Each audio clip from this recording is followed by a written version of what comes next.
Okey, kalau tak ada soalan, kita masuk kepada, kita cerita dahulu kepada kaedah pengurusan entry menurut sistem 3711. Dalam trading, kaedah entry anda sepatutnya simple. Kaedah entry saya simple. Dua fractals, dua time frame yang ada trend. Saya tak cuma lihat satu. Saya lihat kepada subwave yang dalam ni pun ada trend. Macam ni pun ada trend. Sini ada trend, dalam ni besar pun ada trend. Dua fractal. Dan bila berlaku pullback, saya letak entry. Itu je. Dan letak limit order. Tak payah pergi tunggu tekan. Saya tak percaya dengan yang tekan ni. Kalau anda trading masih buka chart tekan, berhenti dulu trade. Tak kisahlah anda scalper ke apa. Tak. Ya. Price sampai kepada satu tempat yang anda dah analisa. Bukannya tengok chart, macam tu yang jenis macam-macam. Tu faham? Ni macam engulfing. Boleh masuk ni. Anda tak akan dapat mengira position size. Anda tak akan dapat mengira equity at risk dengan kaedah main tekan. Faham? Anda ceritalah ada risk management. Kalau jenis yang masuk execution at market execution, anda tak akan dapat risk management. Tak akan. Anda ceritalah macam mana pun. Sebab penggunaan equity yang mengikut satu position sizing model tak akan dapat dibuat dengan main tekan. Tak mungkin. Tak dapat. The only way, tak kisah ada trade dekat 1 minute ke, chart candle tu tutup dekat 1 minute. Jadi ada masa untuk anda merancang kan. Tak kisahlah ada trade 1 minute ke, 1 year punya chart ke, pakai limit order. Pakai limit order. Paling-paling pun pakai stop order. Jangan pakai market execution. Saya tak percaya langsung kepada teknik pakai market execution. Sebab dah try. Kalau anda dah try 2 tahun, 5 tahun, saya dah try dia bertahun-tahun. Bukannya kata hebat, tapi saya dah try dia bertahun-tahun. Kita ceritalah sehebat mana teknik tu, tapi kita punya risk management ke laut. Adik, Roslan, lewat ni, ketuk ke tampi. Okey, ada ceritalah macam mana pun. Sebab tu saya tak percaya kepada mana-mana orang yang jenis duduk kat mamak, boleh entry tekan. Macam tu. Saya takkan percaya kepada trader macam tu. Ada ceritalah macam mana. Hebat mana dia trade, kalau risk management out, habis. Sebab dalam trading, kaedah entry sepatutnya mudah. Yang penuh dalam anda punya setup adalah kepada kaedah keluar market. Tahu masuk, tak tahu keluar. Macam anda masuk kereta, keluar pergi driving, tapi tak tahu nak pergi mana. Faham? Nak pergi mana, sesat ke tak tahu. Dia jalan je. Sampai minyak habis. Bayar tol. Itu bagus. Itu bagus. Membantu ekonomi negara. Jadi habit. Dia orang dah lama rancang. Kita... Pian, Waalaikumsalam. Okey. Jadi kaedah entry mudah kan. Jadi dalam saya cerita pasal 3711, kalau cerita pasal yang lain ada banyak. Kaedah pengurusan entry ada banyak. Anda gunakan julat dagangan high low untuk session. Kalau anda ada akses kepada platform-platform analisa seperti dekat Refinitiv, seperti dekat Bloomberg, anda ada dekat MNI, anda ada high untuk session session untuk Asian session, London session, New York session. Dia akan pecahkan kepada high low untuk session, untuk currency, high low untuk open, high low close. Tapi kita boleh tengok candle je. Sama je kan. Boleh tengok candle je. Tak payah pun nak bayar-bayar benda-benda macam tu. Tapi kalau nak senang, boleh tengok kan. Okey. Dan dia tak ada, bukanlah satu, julat dagangan ni adalah trading range. Trading range adalah benda-benda macam ni lah. Trading range, di mana kita ada sideway market. Trading range boleh didefinekan menggunakan dalam contoh ni, ini adalah menggunakan Apa kawan ni? Apa nama dia? Allah, tak keluar pula kat otak saya. Dia boleh menggunakan support resistant biasa, dia boleh menggunakan channel, macam-macam cara untuk nak tentukan trading range. Tapi kalau anda gunakan satu teknik, gunakan satu teknik. Nak senang jangan tengok hari-hari. Betul? Betul kan? Betul. Saya memang disiplin saya. Setiap hari pada waktu yang sama saya akan tengok chart dan saya akan update chart. Itu je. Bollinger Band, Allah. Otak boleh jam sekejap. Tengok cacing kawit banyak sangat ni kan. Jadi jam sekejap. Okey. Tengok volatility, kita tengok kepada bila kita ada Bollinger Band mengembang. Itu contoh dia lah.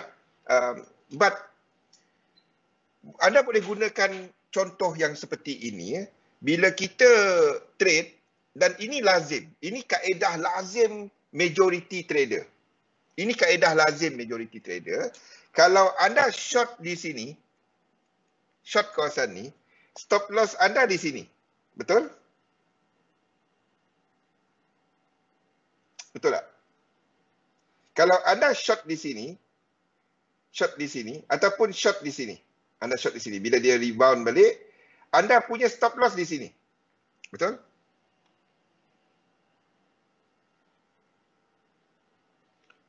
Majority trader akan letak kat situ. Stop loss anda 5 pip ataupun 10 pip atas ni. Betul? Itu majority. Bagi mereka yang malas nak kira apa semua kan. Ni tempat stop loss dia. Dia tunggu limit order ataupun dia tunggu market execution kat sini. Stop loss letak sini. Lagi haru yang jenis letakkan fix stop loss. Saya tak percaya langsung dengan kaedah fix stop loss. Let me tell you straight. Saya tak kutuk teknik apa-apa. Tapi saya bagi tahu straight. Yang it doesn't work dalam kaedah position sizing model ataupun risk management model. Ya, yang jenis letak sini stop loss 30, 15 pip, 50 pip, tu yang biasa. Jangan guna kaedah ni. Saya bagi tahu straight. Sebab itu sebab dia pip value tak sama bagi instrumen yang mempunyai kod yang berbeza. Euro US dollar, Euro JPY 30 pip tak sama. Faham? Jangan guna kaedah itu. Kalau anda ada sistem macam tu, anda tentukan kalau aku buka 30 pip untuk Euro JPY, berapa lot size? Euro US dollar, lot size tak sama dengan Euro JPY. Euro GBP, lagi tak sama. Euro AUD, tak sama. Macam mana anda guna sama? Satu lot buka 30 pip. Tak dapat. Tak dapat. Tak. It doesn't work. Boleh?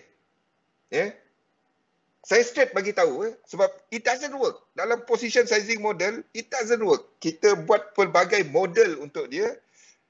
Kita dah test dia bertahun-tahun.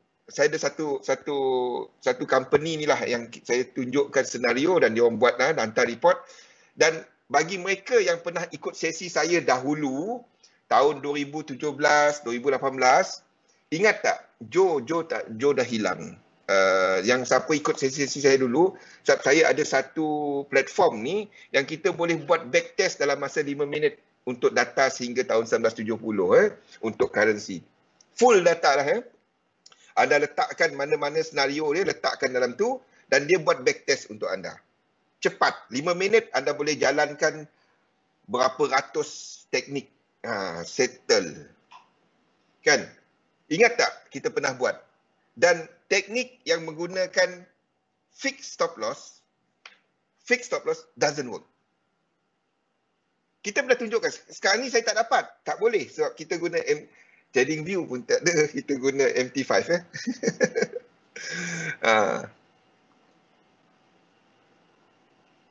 Tetap tak geli. Sabar Sunbi. Sunbi falsafah hari Jumaat ni.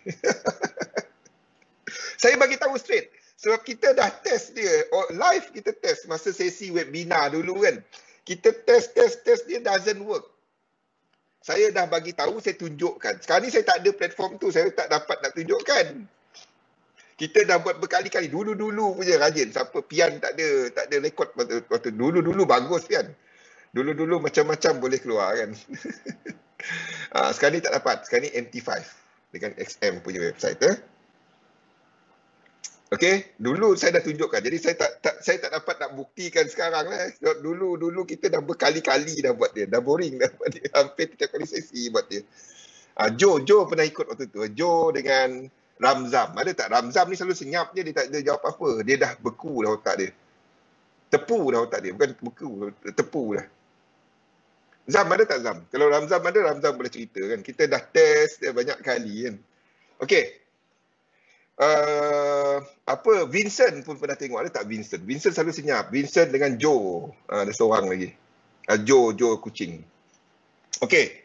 Jadi, the thing about penggunaan SNR ni sebagai stop loss anda, iaitu stop loss anda di sini tadi adalah ini. Anda masuk sini ke, anda masuk sini, stop loss di sini. Masalahnya, satu dunia tahu stop loss anda kat situ. Tak kisahlah 5 pip ke ataupun 10 pip di atas. Apa selalu jadi kepada stop loss jenis ni? Apa selalu jadi? Ni. Shake out. Kena shake out. Faham tak? Dia kena cantik je. Kita letak entry, stop loss atas sikit. Kan? Stop loss atas sikit. Pandai sikit lah. Atas sikit. Dan price tu gerak. Kalau macam ni tak apa. Dia gerak kan. Ngam-ngam kena stop loss kita lepas tu boleh jatuh. Sebab kalau ada big player masuk kawasan ni, liquidity. Kita jadi LP. Liquidity provider dia. Dia nak sell. Dia kena cari buyer. Stop loss anda tu buy stop. Faham tak? Bila anda sell short position, anda keluar market dengan menjadi pembeli. Faham tak? Anda letak ini buy limit.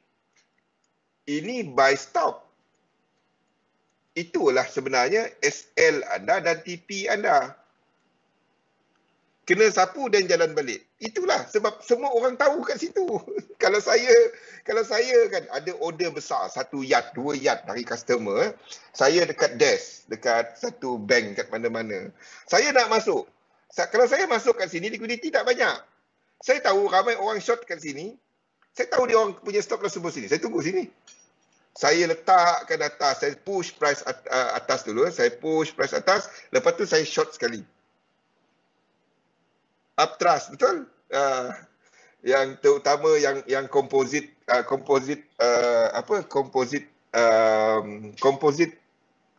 man lah. Composite man menunggu dekat situ. Cantik. Kan? Kena shake out dia. Bukan shake out. Cantik. Pop, kena lepas tu jatuh. Kita pun nganga. Apa? Cantik. 1 pip dia. Biasa kena berapa? 1 pip dia kena. Pop, kena stop loss, lepas tu dia jatuh. Kita pun nganga. Apalah. Sebab semua orang tahu kita punya stop loss kat situ. Jadi kalau nak guna kaedah tu, antara dia adalah next. Next. Bukan sini. Anda punya stop loss adalah next ni.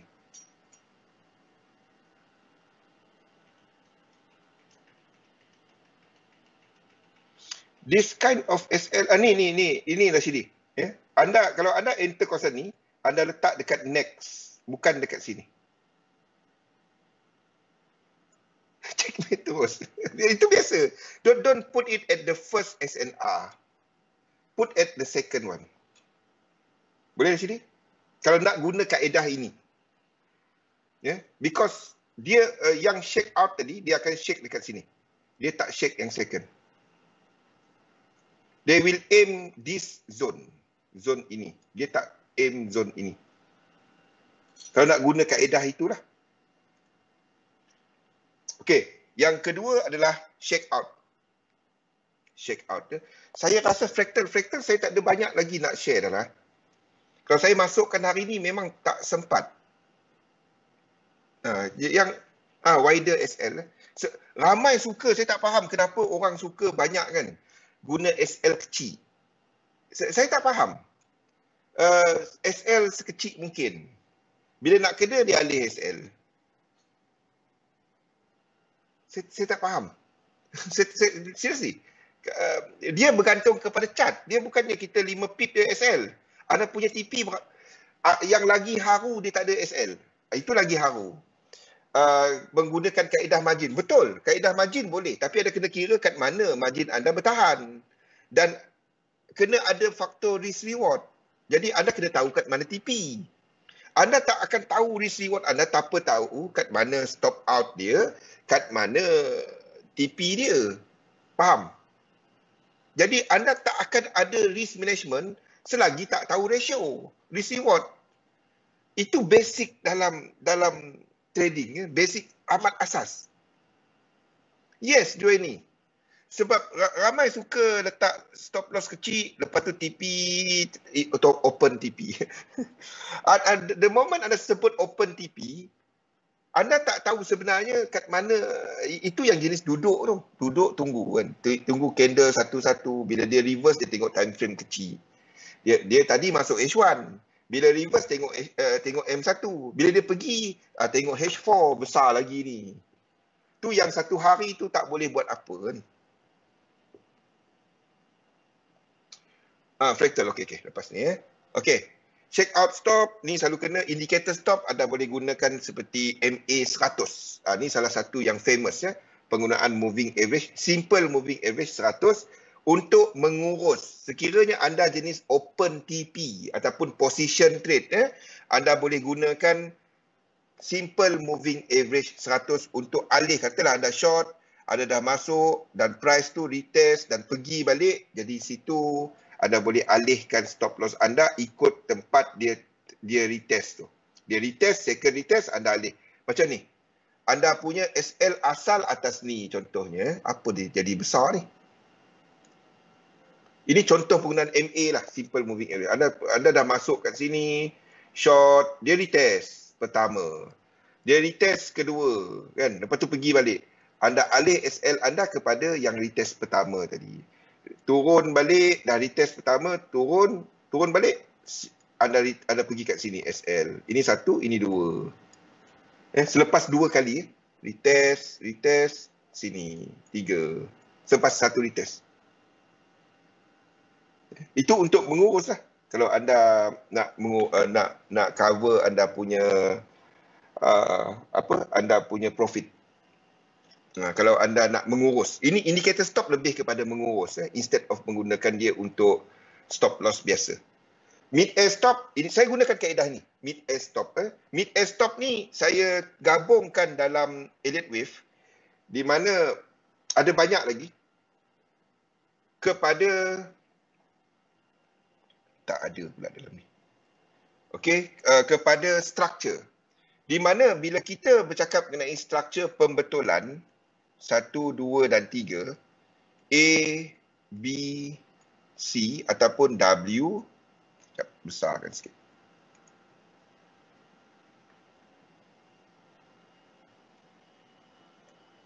A, B dan C ataupun W, X dan Y, selain daripada flat, kalau dia bukan flat, yang di sini tak boleh cecah 1618. That's why dalam sistem 3711, bila kita entry, stop loss kita akan letak limit order di 100% dan stop loss 1.618. The idea is, kita tahu memang kita salah. Tak ada benda 100%. Sebab kalau ini sampai 1618, itu adalah bukan lagi structure correction ataupun correction yang lebih besar. Kita mungkin ada 3, 4, 5, 1, 2, 3, 1, 2, 3, 4, 5. Kalau macam tu tak dapat nak elak lah. Dia masih fractal sama. Maksudnya dia ada extension. Kalau jadi macam tu kita tak dapat nak buat apa. Okey, itu adalah untuk teknik 3711. Teknik TP dia simple je. Daripada permulaan trend, permulaan incomplete sequence dia,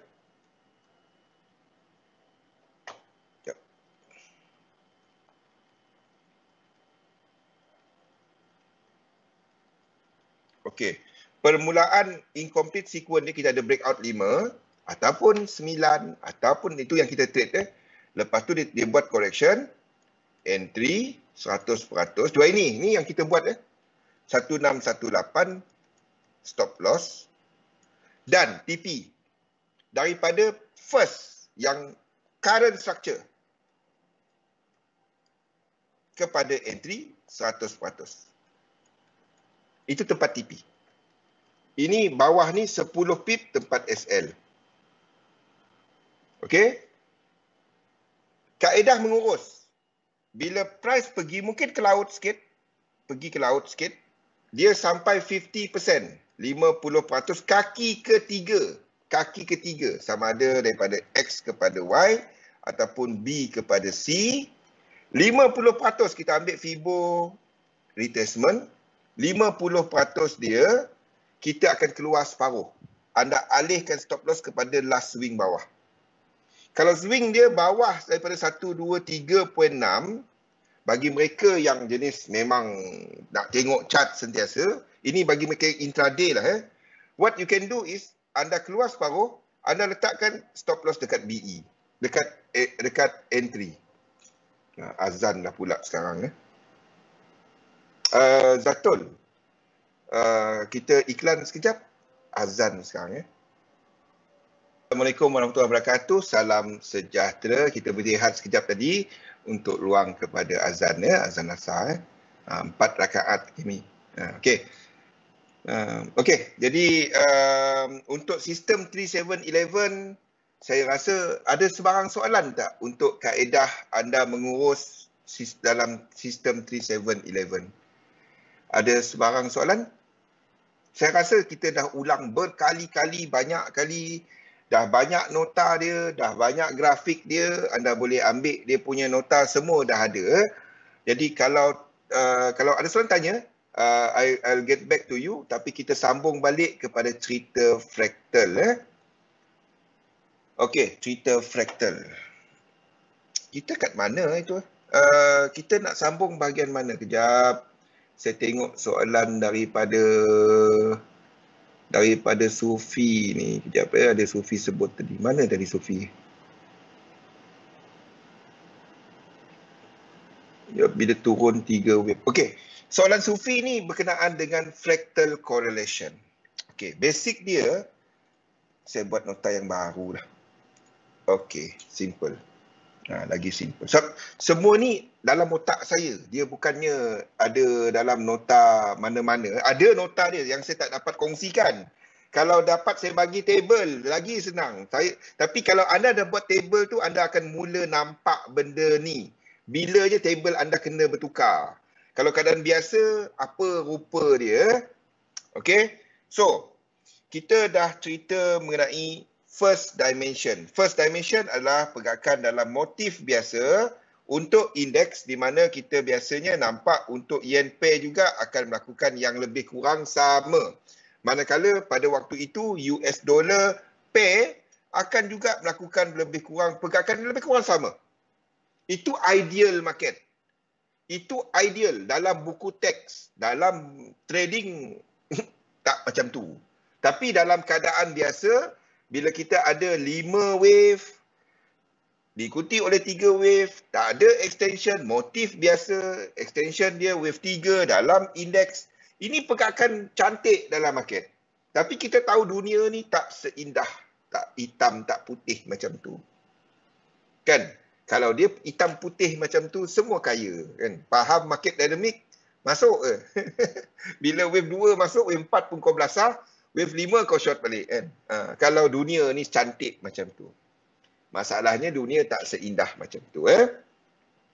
The thing is, dalam kaitan di antara indices,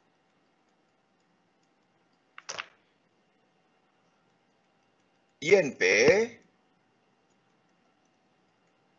dan dollar pair, ini US dollar di belakang.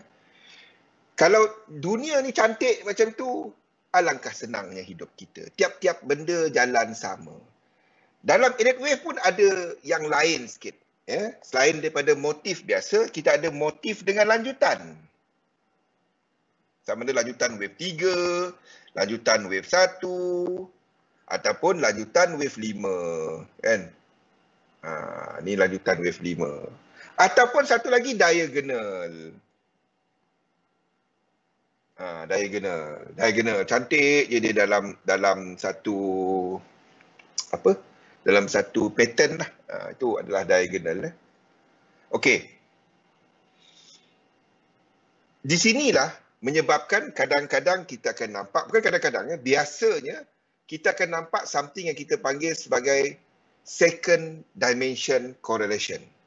First dimension correlation adalah, first dimension, kita tahu bahawa ini first dimension. First dimension, kita akan ada benda yang kat atas tu. Benda yang kat atas tu, di mana indeks bergerak, selari, cantik, ikut rule, cantik dalam buku. Dekat yen pair pun sama, naik ikut dekat indeks. Indeks naik, yen pair naik. Indeks turun, yen pair turun.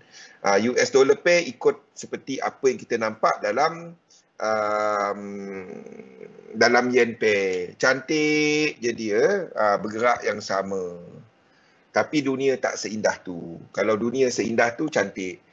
Akan berlaku something yang kita panggil sebagai second dimension.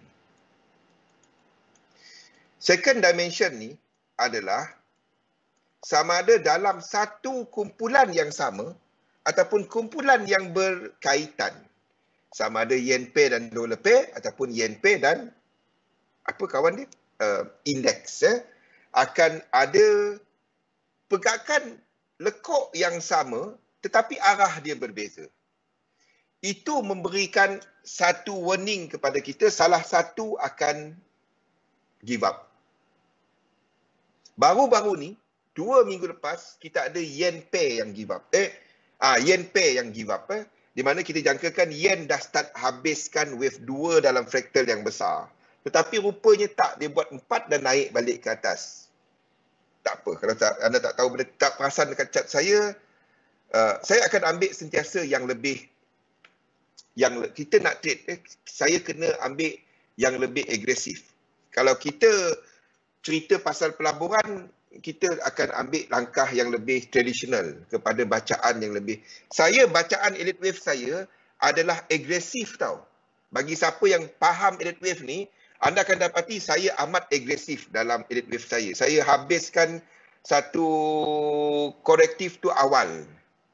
Saya agresif sebab kita nak trade. Jadi kita kena agresif. Kalau tak, kita nganga. Kalau anda guna elite wave cuma cara biasa, anda banyak kena bye-bye. Faham tak? Banyaknya tempat entry kena bye-bye. Tu banyak.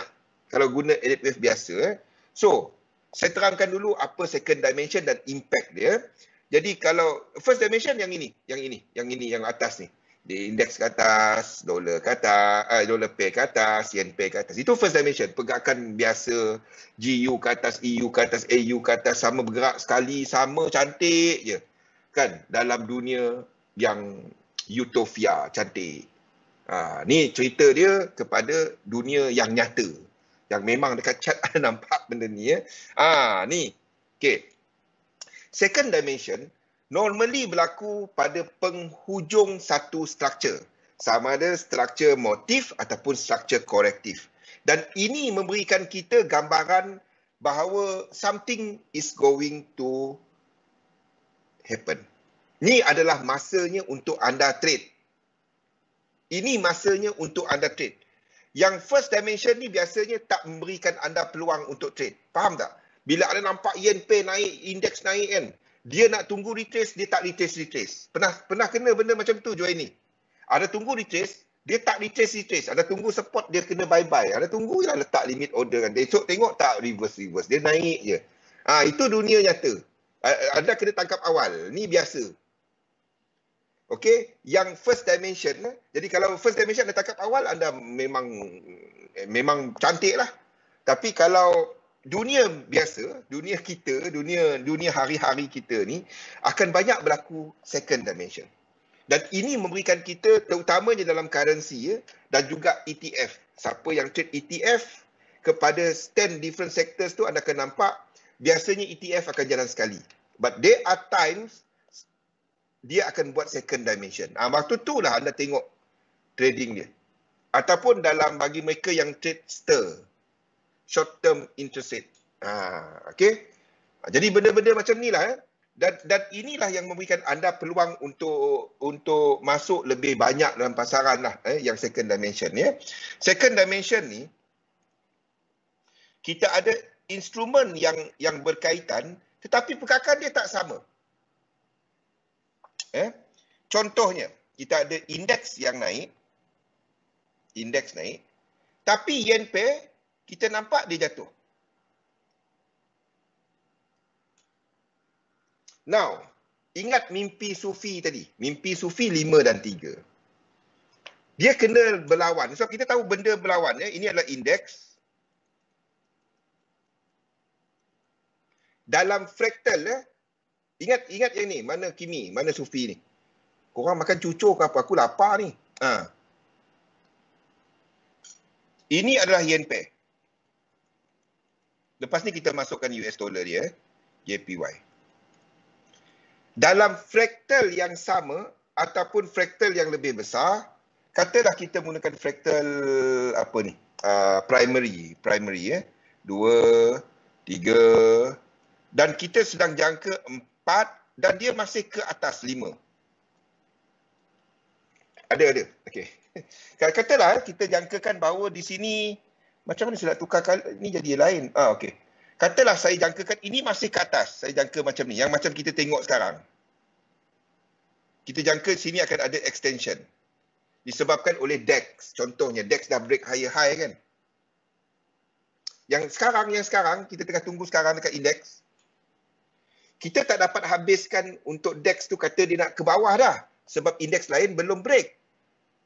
Faham kenapa kita extend kan? Ni maksud saya. Sekarang ni cantik sebab chart sedang menunjukkan benda ni. DEX break, yang lain-lain ni belum break. Kan? Jadi kalau kita kata DEX ni nak jatuh dari sini, sini semua tak dapat break. Ini akan buat lebih besar. Dan itu menandakan bahawa kita dah start wave 2. Boleh tak? Boleh. Boleh. Tapi kita tak akan lukis macam tu. Kita akan nampak untuk US 30, kita akan jagakan trend tu berterusan. Kita tak akan jangka hujung trend. Hujung trend jangan jangka hujung dia. Anda jangka hujung correction. Sentiasa ingat benda tu. Okey. Ini kaitan fraktal. Kalau kita sedang jangkakan, saya besarkan lagi. Cukup besar dah. Okey. Kita jangkakan ini akan melengkapkan wave 5 dan dalam ni kita sedang melihat wave 1 biru, 2 biru, 3 biru, 4 biru. Anda sedang menjangkakan wave biru ni habis. Jadi bermaksud untuk yen pair sekiranya ini menghabiskan 1. Contoh. Dan yen pair kita jangkakan 1 tu dah habis kat sini. Ini dah habis 1, 2, 3, 4, 5. Seperti yang kita tengah tengok sekarang. Apa contohnya? Kawan ni lah. Kawan ni. Sama ada 1 ataupun kita letakkan 3 macam ni lah. Sorry, bukan 1. 1 pula, kejap. Kita jangkakan bahawa kat sini masih lagi merupakan wave 3. 3 kawan ni. 3 kawan ni. Okey. Dan anda sedang jangka sini akan buat wave 4. Dalam-dalam ni, dia kena fraktal biru. Sama dengan yang ni. Intermediate. Dalam-dalam ni. Maksudnya satu struktur ni habis. Kita kat sini sekarang ni. Kita sedang dekat sini sekarang ni. Bila dia buat wave 2. Kita sedang dalam apa? Kita sedang jangka untuk dia buat wave 2 ni. Yang ini. Kita sedang jangka buat wave B lah. Wave B. Sama ada W, ataupun A, ataupun X, ataupun B, ataupun Y, ataupun C. Apa yang menentukan W, X atau Y, ataupun A, B dan C situ? Kalau ini yen pair bukan UJ. Bagi jawapan pula dah UJ. Dolar. Sekiranya dolar dalam keadaan itu dia jatuh disebabkan oleh UJ jatuh. Dia jatuh dan pada masa yang sama UJ jatuh dan yang ni dan menunjukkan 5 struktur itu adalah yen dynamic. Kalau pada masa kejatuhan ini anda nampak UJ naik, itu adalah positif dolar dynamic. Kalau anda nampak dia kepada 3 indeks yen dan dolar. Dia tak dapat cuma tengok indeks, oh yen jatuh, yen naik. Tak. Dia kena 3. Dan cara untuk melukis dia, of course, ultimately kalau dia memang 5, kita akan lukis 5. Tetapi bila kita analisa, kita akan letakkan menggunakan dynamic. Saya lukis dynamic. Lepas tu baru saya consider edit wave. Ini kita pernah ceritakan kan? Cumanya pembahagian fraktal ni. Fraktal dalam-dalam ni, apa A kecil, W besar, B besar, C kecil, Y besar. Kepada fraktal yang sama sini. Okey? Boleh? Kalau anda perasan cat saya, okey, anda nampak tak? Bila di sini jatuh, sini start jatuh, kita jangkakan yen pair ni ada kenaikan sikit.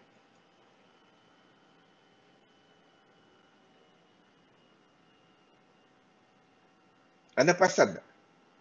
Kalau ini habis 5, ini pula naik. Macam mana yen pair boleh naik dengan indeks jatuh?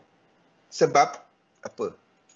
Yang kejatuhan yang pertama ni, kita jangkakan dia adalah apa? Kita jangkakan apa yang pertama ni nanti? Negatif dolar dynamic. UJ jatuh. Tetapi pada masa yang sama, EU pecut.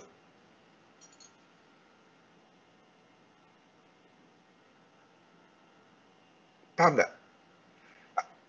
Sekali lagi anda teropong cat saya ni. Cerita ni dah ada kat sini. Saya tulis ke tak? Saya tak tulis kat situ. Yen pair move with higher momentum than dollar pair USD JPY drop. Ni dah ada kat sini. Di mana bila ini jatuh nanti, di sini kita menjangkakan dolar dynamic, negatif dolar dynamic. Di mana pada waktu itu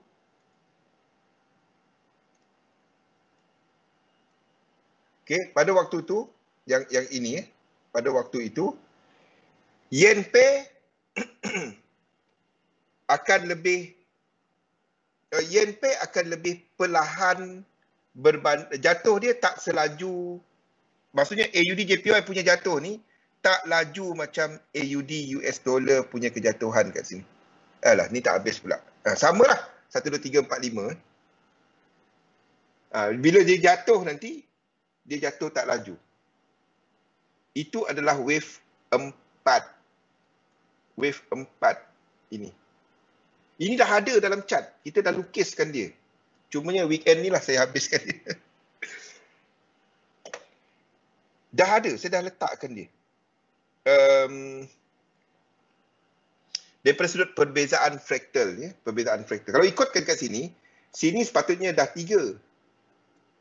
Ini 4. Sorry, ini dah tak betul lah seperti yang kita letak ni.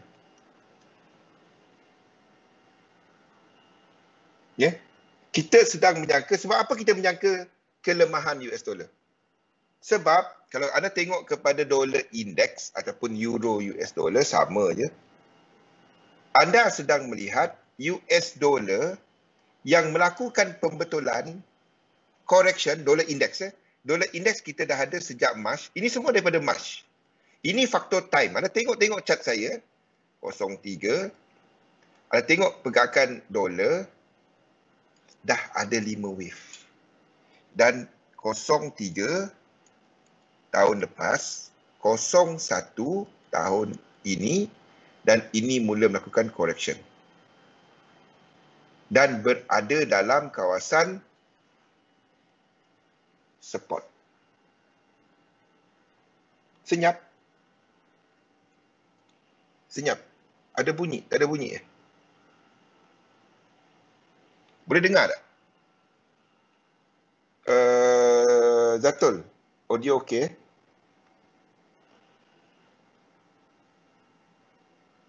Mindset okey. Okey. Dekat saya pun okey. Rasanya dekat Sunbi kot. Yang lain-lain okey? Audio? Sekejap saya dengar. Saya dengar suara sendiri. Menghadam. Okey, okey. Orang menghadam. Oh, senyap menghadam. Macam-macam. Okey. Ini adalah pergerakan EU. Ataupun kalau dolar indeks, ada nampak dolar indeks sedang buat benda ni.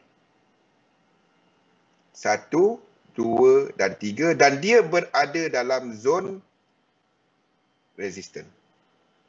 Ada bunyi. Ada bunyi. Ataupun senyap tengah tulis nota.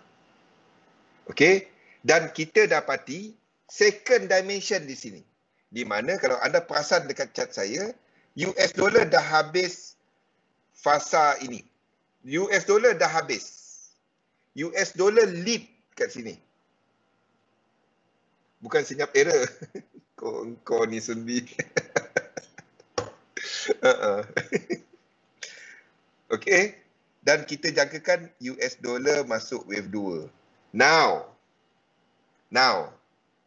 Sekarang. Okey. Bila kita menggunakan market dynamic, apa kegunaan market dynamic ni sebenarnya? Market dynamic, kegunaan dia, alamak, berbunyi. Okey. Market dynamic, kegunaan dia adalah untuk nak tahu apa nak trade. Faham tak? Apa kita nak trade? Kalau anda bandingkan chart saya semua dan dah nampak terpampang dekat situ. Yang paling lemah di antara 3 indices, yen dan US dollar, yang paling ada trend indeks. Itu tak dapat dibuktikan. Okey? Indeks kita akan cari untuk long. Saya dah cerita benda ni dari tahun lepas. Bila anda terlepas yang sini, anda terlepas yang pullback mana-mana dekat sini, kita akan trade wave 2 ni. Mana Pian? Pian, kumpul duit Pian. Tengah makan Panadol. Masa mencemuri. Nak tanya pun tak berani.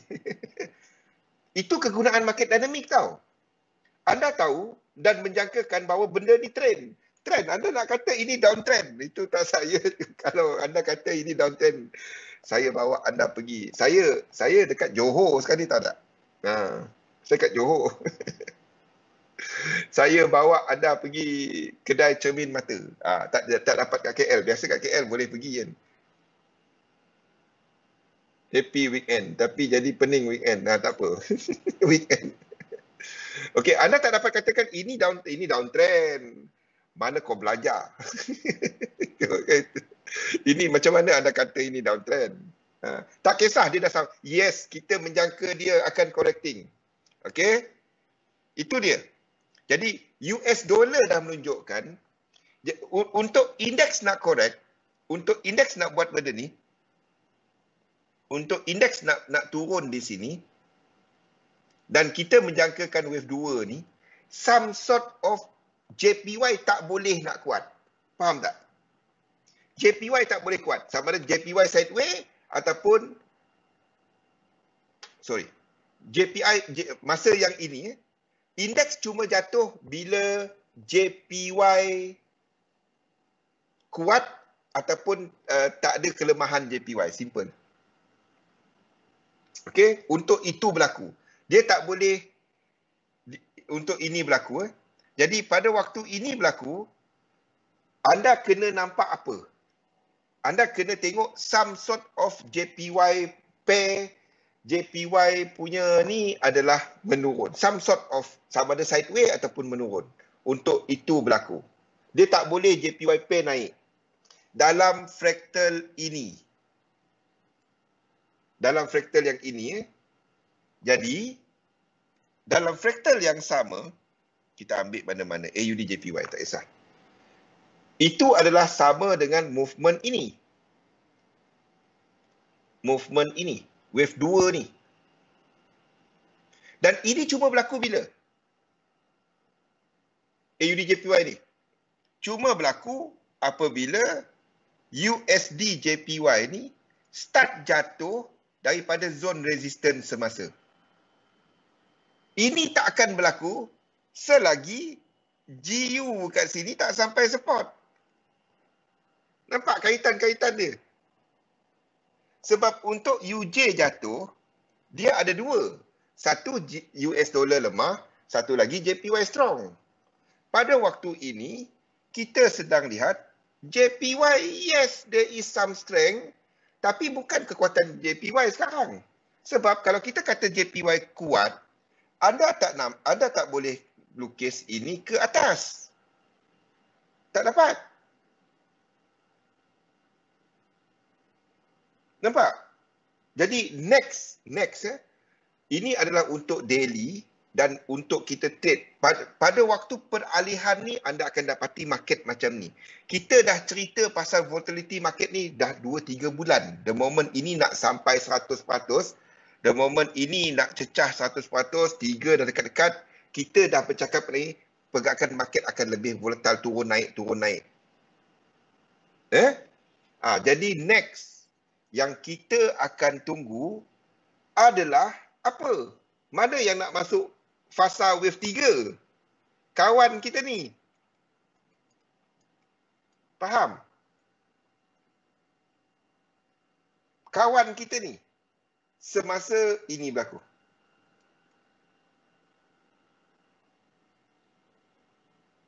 Salah satu kena sideways. Apa yang akan sideways? Indeks kita masuk wave apa? Indeks kita pun masuk wave 3. Yen pair masuk wave apa? Yen pair pun masuk wave 3. Jadi mana satu sideways? Tengok. Semua wave 2 kepada 3, yen pair.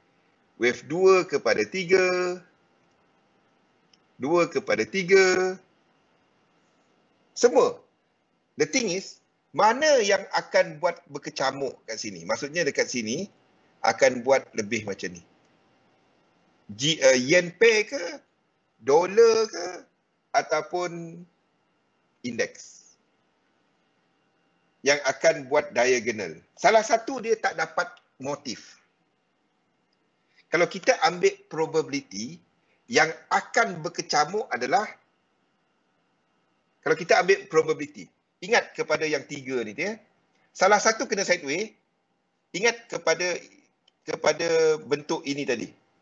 Yang sama. First dimension. Apa yang akan berkecamuk?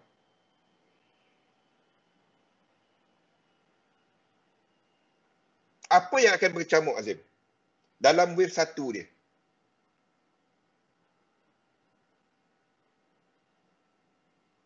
Maksud berkecamuk tu movement diagonal. Indeks.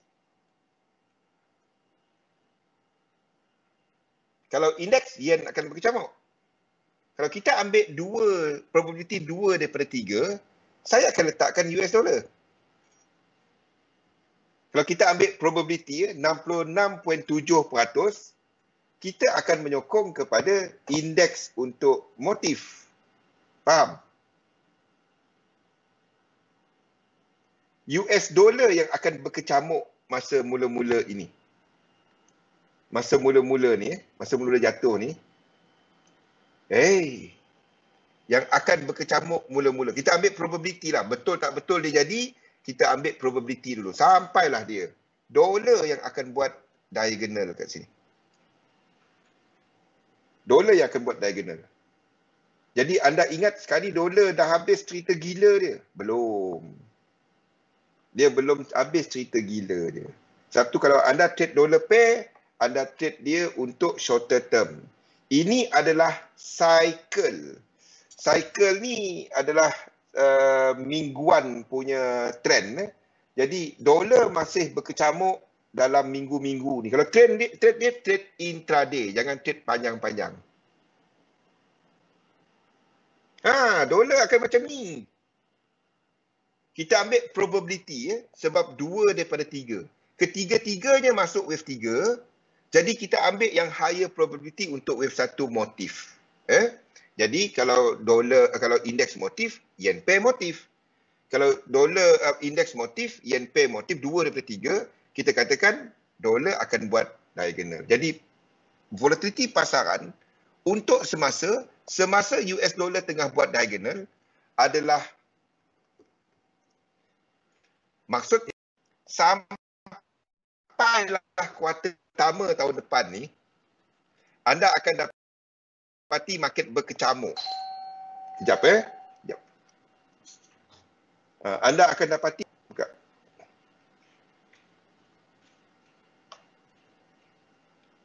Boleh?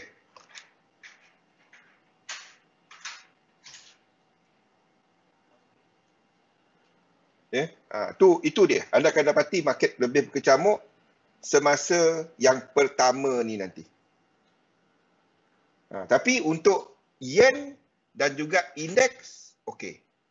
Sebab itu kalau nak trade yang wave 2 ni nanti, saya akan memilih lebih kepada indeks dan yen pair berbanding dengan dolar.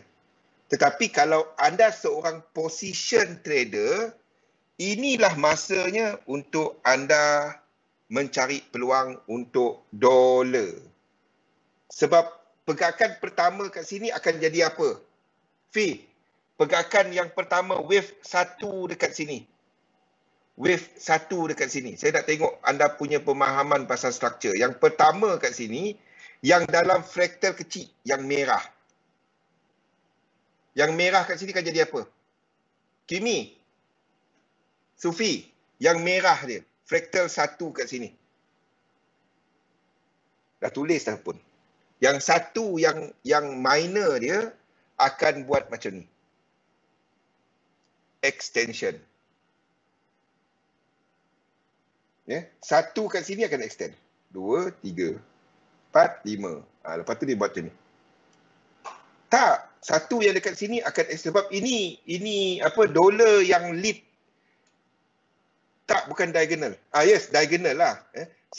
Tapi satu yang dalam ni akan extend. Satu dolar ni. Tak tahu apa sebab dia, saya pun tak tahu. Tetapi berdasarkan dia punya sequence ni lah. Satu minor untuk dolar ni, yang pertama ni akan extend. Yang satu pertama ni. Sama, bila dia berlaku? Bila GU sampai dekat support. Bila GU ni sampai support. Saya pakai limit order. Kalau nak masuk, ini dah masuk. Kalau anda position trade, anda dah masuk. Memang dijangka. Saya dah duduk cerita satu lagi. 2 lagi lower low akan jadi. 2 lagi lower low akan jadi. Ni. 2 lagi lower low akan jadi. Dalam daily punya time frame akan ada 2 lower low. Itu adalah untuk dolar. Jadi yang first kat sini, kita akan trade dia. Yang first ini. Bagi mereka yang position trade. Bagi mereka yang trade intraday dolar, anda masih boleh short GU, EU. EU tak. GU, AU, NU not really. I don't know. Liquidity injection ke apa ke, saya tak tahu. Sebabnya bukan Fed saja seorang-seorang yang pergi ni kan. Orang kata Fed nak naik rate kan. New Zealand tu dah naik rate. Dah habis masa. Astaghfirullahalazim. Hai. mustahil kita nak duduk sekali nak buat benda ni. Tak apa, kita minggu depan kita akan masuk pada psikologi dagangan. Kita simpan dulu yang ini. Macam Juaini baru ikut, bagi mereka yang baru ikut, apa benda lah Zul cerita ni kan. Tapi bagi mereka yang dah lama, hopefully anda dah start dapat mengaitkan fraktal ni semua dan kepada struktur apa yang kita jangkakan ke depan. Dan semuanya adalah satu, dia semua program, semua struktur yang berulang yang dilihat oleh R.N. Elliott, dan kita melihat kepada benda-benda ni untuk kita menjangka pasaran. Tak puas, tak habis. Saya pun baru, saya tak perasan. Ambil ujian market dynamic dengan Zul. Itulah. Saya pun pening. Dah habis masa. Okey. Labur dalam satu sistem, dagangkan sistem anda. InsyaAllah kita jumpa lagi pada Isnin depan. Isnin, kita masuk topik 1, psikologi dagangan.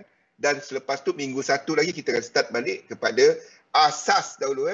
Tak payah cerita fraktal dulu. Takut yang baru ikut pening. Kita masuk pada asas dulu, cara tarik Fibo dan lain-lain. Jumpa lagi insyaAllah. Happy weekend semua. Kita jaga jarak biarpun dah buka. Jaga diri. Terima kasih semua. Assalamualaikum warahmatullahi wabarakatuh. Jumpa lagi.